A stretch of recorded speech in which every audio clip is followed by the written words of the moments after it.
Bienvenue sur Africa 24 dans cette nouvelle édition du 12-15. Voici les titres de l'actualité. Débat autour de la présence de l'armée russe en Centrafrique, présent aux côtés de l'armée nationale pour le maintien de la paix. Ces derniers sont soupçonnés de vouloir profiter des ressources du pays. Dans l'actualité également, le 6e sommet panafricain des jeunes leaders se déroule à Ouagadougou. Il s'agit d'une rencontre qui vise à promouvoir la croissance économique sur le continent. Et puis l'Ouganda veut renforcer sa présence sur le marché chinois. 69 ans après le début des échanges commerciaux entre les deux États, la Chine serait beaucoup plus avantagée. En République centrafricaine, la présence de l'armée russe aux côtés de l'armée nationale fait débat. Présents officiellement pour le maintien de la paix, ils sont soupçonnés par des observateurs internationaux d'être plutôt intéressés par les ressources minières du pays. Plus d'explications avec Adidjatou Badawi.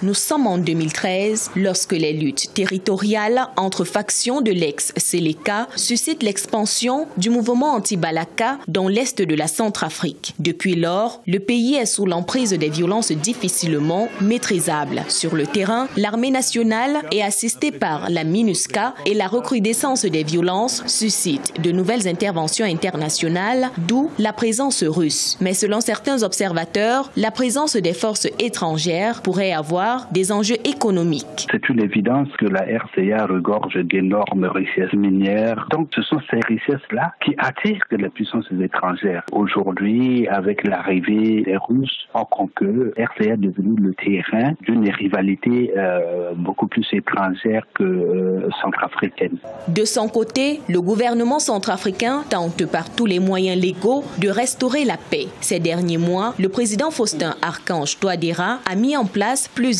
stratégies pour restaurer la quiétude sociale, parmi lesquelles le désarmement des civils et des rebelles. Ce qui retarde le retour à la paix, c'est encore une fois de plus les intérêts, c'est que les puissances étrangères pensent avoir plus à gagner à ce qui n'est pas la paix. Le gouvernement aurait intérêt à tout faire pour réaliser l'unité.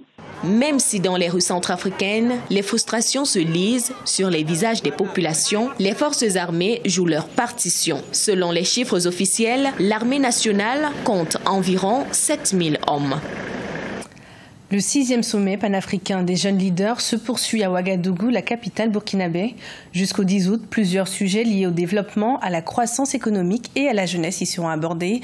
Il s'agit d'une rencontre organisée par le réseau des jeunes leaders des Nations Unies avec le soutien du gouvernement burkinabé. Voyons ce reportage de notre correspondant au Burkina, Jean-Paul Ouedraogo. Évaluer et capitaliser la contribution de la jeunesse africaine dans la mise en œuvre des ODD, Objectifs de développement durable, c'est tout l'enjeu du 6e sommet panafricain des jeunes leaders des Nations Unies qui se tient du 6 au 10 août 2018 à Ouagadougou. Et il convient de souligner qu'une assemblée générale, comme il est de tradition pour l'Euro-JALNU, a vu le renouvellement des instances dirigeantes de l'institution. Nous avons eu 4 candidatures qui étaient enregistrées et à l'issue du scrutin, j'ai pu avoir le suffrage et la confiance donc, de mes autres collègues jeunes leaders africains qui étaient là. Le 6e sommet, c'est aussi des panels, sessions et visites. Une classification faite permettra aux participants venus d'une quarantaine de pays d'aborder les thématiques que sont la bonne gouvernance, l'environnement, la santé et plusieurs autres. L'objectif étant d'aboutir à de fortes résolutions à l'issue de la rencontre.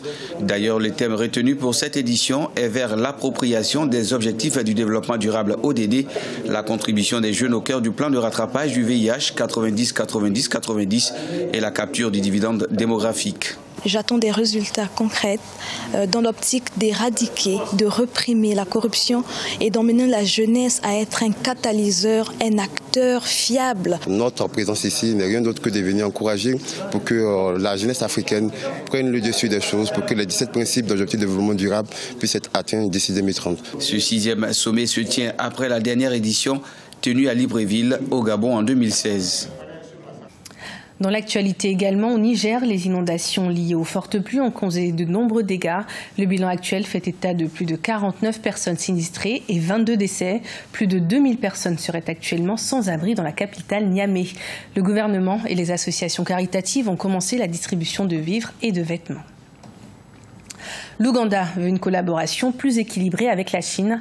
Alors que les relations entre les deux États durent depuis 1949, elles semblent plus avantageuses pour la Chine. Et le président ougandais a ainsi affiché son désir de voir le marché chinois ouvert aux produits ougandais. Les explications avec Cheikh Omar Bandao. À l'image de la centrale électrique d'Isimba, les réalisations chinoises se sont multipliées en Ouganda depuis 1949. La coopération entre les deux pays concerne divers domaines, notamment la politique, le commerce, les infrastructures et l'éducation. Ils nous ont accordé des prêts bonifiés pour la construction de 2 barrages, Karuma et Insimba. Ils nous ont également accordé des prêts bonifiés pour l'autoroute d'Entebbe et l'aéroport international. L'un des grands projets en cours est l'Uganda Standard Gauge Railway. En prélude au forum de coopération Chine-Afrique qui se tiendra courant septembre à Beijing, le président ougandais Yoweri Museveni a exprimé son souhait de voir la Chine ouvrir davantage ses marchés financiers à son pays. Ce que nous attendons d'eux, c'est qu'ils ouvrent davantage leur marché à nos produits. Ensuite, en ce qui concerne les prêts bonifiés, ils peuvent l'élargir à d'autres domaines tels que les barrages de puissance. Mais surtout, nous voulons qu'ils achètent nos produits. La coopération entre la Chine et l'Ouganda concerne aussi le domaine de la sécurité et de la défense, à travers des missions de maintien de la paix. C'est en effet avec la Chine que l'Ouganda s'approvisionne en équipement militaire. Les Lions indomptables du Cameroun ont un nouveau sélectionneur. Il s'agit de Clarence Sirdorf. À 10 mois de la CAN, il vient d'accepter un véritable défi, bâtir une équipe stable et conquérante. Originaire du Suriname, le joueur a exercé en tant que professionnel au sein de l'équipe nationale des Pays-Bas. Son portrait avec Viviane Baoken. Les nouveaux patrons du banc de touche de la sélection nationale fanion de football du Cameroun sont connus. L'entraîneur principal, Clarence Sirdorf, sera assisté de son compatriote et ex-coéquipier de l'équipe nationale de Hollande, Patrick Kluivert, un duo apprécié par les experts. De prime abord, le Cameroun a toujours été faiseur d'entraîneurs et non le contraire. Moi, je m'accroche à leur expérience, le vécu. L'Ajax d'Amsterdam est une école qu'on ne présente plus en matière de formation des joueurs, footballeurs professionnels. Ils ont fait leur classe pour l'un au Real Madrid, au Milan AC, dans des grands clubs européens.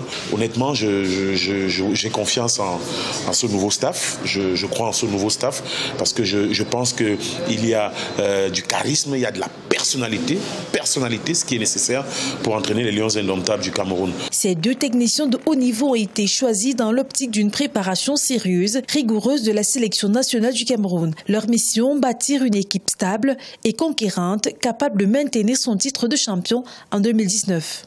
Nous comptons beaucoup sur ces entraîneurs pour pouvoir redorer le blason de l'équipe nationale du Cameroun et pourquoi pas de nous attirer les regards du monde du football. Nous avons besoin d'avoir des challengers de haut niveau, nous avons besoin de rencontrer des équipes de haut niveau et avec des entraîneurs qui ont ce potentiel de marketing aussi élevé, on n'est que très contents. Clarence Sirdorf et Patrick Kluivert figurent parmi les 125 plus grands joueurs de l'histoire du football. Une expérience que les techniciens sont prêts à transmettre aux Lions indomptables du Cameroun.